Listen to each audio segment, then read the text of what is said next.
А перед началом этого ролика небольшая просьба к нашим зрителям подписаться на канал, поставить лайк. Ваша поддержка очень сильно помогает каналу развиваться и дает нам мотивацию каждый день выпускать ролики для вас с ответами на посягательство на нашу историю.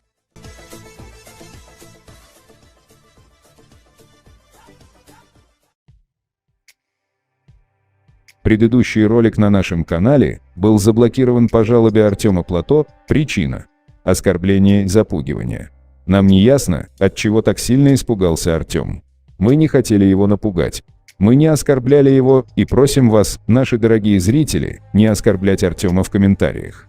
Что мы хотим от Артема, так это то, чтобы Артем разъяснил за свои слова, когда говорил про Деникина, Ермолова, завоеванную Чечню, 18 тысяч казаков и так далее и тому подобное. Мы уже подали апелляцию на удаленный ролик, так как считаем, что этот ролик не нарушал правила YouTube.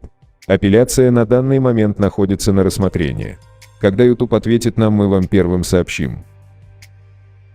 После того, как Артем Плато анонсировал свой эфир, мы запаслись попкорном и колой, дожидались очередной партии лапши, которую схавала бы его аудитория, но не как здравомыслящие люди, и в час X Артем выставляет вот такой сторис.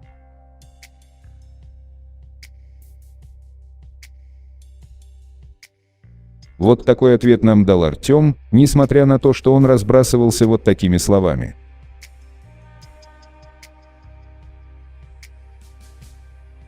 Интересно, где же он так научился кидать понты? Судя по сторис, Артем до сих пор думает, что видео сделано на него. У него мозгов не хватает, чтобы понять, что от него хотят. Вы скажете, что он включил дурочку. Но нет, он и есть дурак. Что сложного в том, чтобы доказать, что ты прав, если ты действительно прав? Не надо делать никакие эфиры, давать нам ответы, просто укажи книгу, автора, страницу и цитату. Но нет, Артем, зная, что он не прав, и что все, что он зачитал, это выдумка ингушских горе-историков, пытается нам доказать то, во что сам не верит. Артем, со своей шовинистической натурой, на примере остальных провокаторов думает, что все люди на Кавказе будут слушать его бред и одобрительно кивать головой.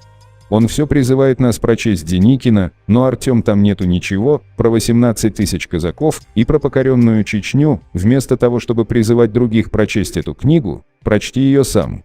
Кроме этого, если ты заговорил о истории, и как сам утверждаешь, сам немного знаешь историю Чечни, то ты должен был знать, что в те года на территории Чечни существовал Северо-Кавказский Эмират. Этот человек очень высокомерный и бесстыжий, в принципе, как и те, кто его окружает. Он занимается фальсификацией чеченской истории, преподносит нас так, как будто бы чеченцы никогда не оказывали никому сопротивления.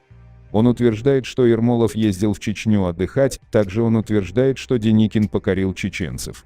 Принижая нас и нашу историю, он на нашем фоне возносит ингушей. Чеченцы, если вы когда-либо или где-либо увидите Артема, то задайте ему вежливо вопрос, где написано, что Ермолов поехал отдыхать в свою завоеванную Чечню.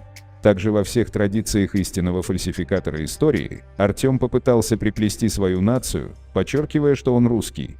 Но неважно, чьей национальности является тот, кто фальсифицирует чеченскую историю, русский, ингуш или мексиканец, это не играет роль, все фальсификаторы одинаковые.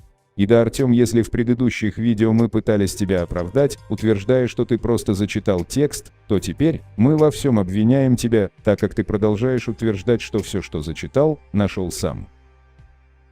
Обрати внимание, Артем.